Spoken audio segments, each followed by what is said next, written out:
श्रीकृष्ण हे मुस्लिम धर्माचे होते। ते दिवसातून 5 वेळा नमाज पठण करायचे। हे वादग्रस्त वक्तव्य सोशल मीडियावर व्हायरल झालं आणि देशात वातावरण चांगलंच तापलं। कोणी केलं हे वक्तव्य आणि काय आहे हा सगळा प्रकार पाहणार आहोत आपण या व्हिडिओमधून। नमस्कार, मी स्नेहल चौधरी, आपण पाहत आहात एलएस मराठी। उत्तर प्रदेशातील इटावा येथील रहिवासी असलेल्या मौलाना जर्जिस अन्सारी या विवादित इस्लामिक वक्तव्यानं भगवान श्रीकृष्णांबद्दल अत्यंत आक्षेपार्ह आणि वादग्रस्त विधान केल्यामुळे संपूर्ण देशात धार्मिक आणि सामाजिक क्षेत्रात संतापाची लाट उसळली आहे। हिंदू संघटनांनी या वक्तव्याचा निषेध करत मौलाना अन्सारीच्या अटकेची मागणी केली आहे। झारखंडमध्ये 23 जून रोजी आयोजित एका धार्मिक सभेला संबोधित करताना मौलाना जर्जिस अन्सारी यांनी हे चिथावणीखोर वक्तव्य केलं होतं। त्यांचा हा व्हिडिओ सोशल मीडियावर प्रचंड वेगाने व्हायरल झालाय। या व्हिडिओमध्ये मौलाना स्पष्टपणे म्हणताना दिसतात की जर हिंदू बांधवांना वाईट वाटणार नसेल तर मी सांगू इच्छितो की भगवान श्रीकृष्ण हे धर्मानं मुस्लिम होते आणि ते दिवसातून 5 वेळा नमाज पठण करायचे। आपला हा दावा खरा सिद्ध करण्यासाठी मौलाना जर्जिस यांनी हिंदूंचा अत्यंत पवित्र धर्मग्रंथ असलेला श्रीमद भगवद्गीतेचा आधार घेण्याचा जाणीवपूर्वक प्रयत्न केला। त्याने भगवद्गीतेच्या 6व्या अध्यायातील 10व्या श्लोकाचा संदर्भ दिला। या श्लोकाचा पूर्णपणे चुकीचा आणि स्वतःच्या सोयीनुसार अर्थ लावत त्यानं असा युक्तिवाद केलाय की भगवान श्रीकृष्ण यामध्ये अर्जुनाला ईश्वर भक्ती करताना संपूर्ण शरीराचा योग करण्यास सांगतायत। याचा अर्थ नमाज पठण असा होतो। याशिवाय प्रभू रामचंद्र आणि श्रीकृष्ण यांनी देखील जगात इस्लाम आणि दीनचाच प्रचार केला होता असा अत्यंत हास्यास्पद आणि जाणीवपूर्वक दिशाभूल करणारा दावाही त्यानं आपल्या भाषणात केला। हमारे भाई अगर बुरा ना माने तो कृष्ण जी भी 5 वक्त की नमाज पढ़ा करते थे। यकीन ना आए तो श्रीमद् भागवत गीता का 6ठा अध्याय का 10वां मंत्र देख लीजिए। योगी युज्जीत सततमात्मानं रहसि स्थिता एकाकी अच्युतात्मा निराशीर परिग्रह,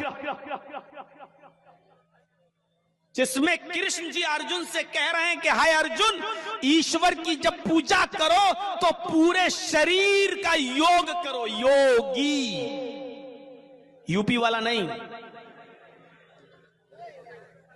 योगी युज्जीत सततमात्मानं, पूरे शरीर का योग करो।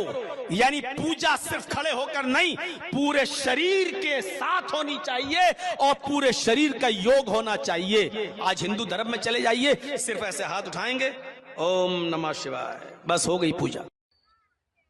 ये हिंदू मुस्लिम अगर ये अपनी किताबें पढ़ लें, योगी जी बड़े भक्त बनते हैं राम के, अगर अपनी किताबें पढ़ लें, अपनी किताबें, तो यकीन मानिए इस्लाम से मोहब्बत करने लगेंगे। क्योंकि इस्लाम ये मुसलमानों का धर्म है ही नहीं, सिर्फ ये उनका भी धर्म है। इसी दीन और इसी धर्म को रामचंद्र जी ने भी पेश किया है, कृष्ण जी ने भी पेश किया है। ये सिर्फ मुसलमानों का नहीं है। मौलाना अन्सारीचे हे विधान समोर आल्यानंतर मथुरा येथील श्रीकृष्ण जन्मभूमी आणि शाही ईदगाह मशीद वादाच्या पार्श्वभूमीवर देशातील वातावरण कमालीचं तापलंय। हिंदू संघटना, संत आणि धार्मिक नेत्यांनी या वक्तव्याला कोट्यावधी हिंदूंच्या आराधनेचा आणि श्रद्धेचा घोर अपमान म्हटलाय। अयोध्या येथील प्रसिद्ध संत विष्णुदास यांनी या विधानाचा तीव्र शब्दात निषेध करत मौलाना जर्जिस अन्सारी याची जीभ छाटणाऱ्या व्यक्तीला 10 लाख रुपयांचं रोख बक्षीस देण्याची घोषणा केली आहे। अन्सारीला संस्कृत भाषेचे किंवा हिंदू शास्त्रांचे कोणतेही ज्ञान नसून तो केवळ धार्मिक तेढ आणि द्वेष निर्माण करण्यासाठी अशा प्रकारे पवित्र श्लोकांचा विपर्यास करत असल्याचा आरोप अनेकांनी केलाय। या प्रकरणाची गंभीर दखल घेत कायदेशीर पावलंही उचलण्यात आली आहेत। अखिल भारतीय हिंदू महासभेनं या प्रकरणी पोलिसात रितसर तक्रार दाखल केली असून लखनौमधील हजरतगंज पोलीस ठाण्यात मौलाना जर्जिस अन्सारी विरुद्ध धार्मिक भावना दुखावणे आणि शांतता भंग करण्याचा प्रयत्न केल्याप्रकरणी गुन्हा नोंदवण्यात आलाय। हिंदू महासभेच्या कार्यकर्त्यांनी रस्त्यावर उतरून मौलानाच्या छायाचित्रांची विटंबना करत तीव्र निदर्शनं केली आहेत आणि त्याला तात्काळ अटक करण्याची मागणी केली आहे। महत्त्वाची गोष्ट म्हणजे या वादात केवळ हिंदू संघटनाच नाही तर मुस्लिम समाजातील अनेक सुजाण नेत्यांनी आणि विद्वानांनीही मौलाना जर्जिसच्या या वक्तव्याला अवाजवी आणि पूर्णपणे चुकीचं ठरवलंय। बिहारमधील किशनगंज येथील AIMIM पक्षाचे आमदार मोहम्मद तौसीफ आलम यांनी यावर प्रतिक्रिया देताना म्हटलंय की मौलाना जर्जिस काहीही बोलला म्हणून ते वैध ठरत नाही। मुस्लिम समाज केवळ कुराण आणि हदीस यांच्या शिकवणीवर विश्वास ठेवतो, कोणत्याही व्यक्तीच्या वैयक्तिक वक्तव्यावर नाही। यांनी स्पष्ट केलंय की इस्लाम धर्मानुसार नमाज पठणाचा नियम पैगंबर मोहम्मद यांच्या आगमनानंतर 7व्या शतकात सुरू झाला. त्यामुळे त्यांच्या हजारो वर्ष आधी अस्तित्वात असलेल्या श्रीकृष्णांच्या काळात नमाज असण्याचा कोणताही प्रश्नच येत नाही. ऐतिहासिक आणि पौराणिक कालगणनेनुसार द्वापार युगातील भगवान श्रीकृष्णांचा काळ आजपासून सुमारे 5000 वर्षांपेक्षा जुना मानला जातो. तर इस्लाम धर्माची स्थापना 7व्या शतकात म्हणजेच केवळ 1400 वर्षांपूर्वी झाली आहे. त्यामुळे या दोन वेगळ्या वेगळ्या कालखंडांची आणि संस्कृतीची अशी गल्लत करणं निव्वळ अज्ञान किंवा पूर्वग्रहदूषित राजकीय खेळी असल्याचं अभ्यासकांचं मत आहे. मौलाना जर्जीस अन्सारी यांच्याबद्दल सांगायचं झालं तर त्यांची गुन्हेगारी पार्श्वभूमी देखील अत्यंत वादग्रस्त राहिली आहे. 2022 मध्ये वाराणसीच्या एका विशेष न्यायालयानं त्याला एका महिलेवर बलात्कार करणे, धमकावणे आणि ब्लॅकमेलिंग केल्याच्या गंभीर आरोपाखाली दोषी ठरवून 10 वर्षांच्या सश्रम कारावासाची कठोर शिक्षा सुनावली होती.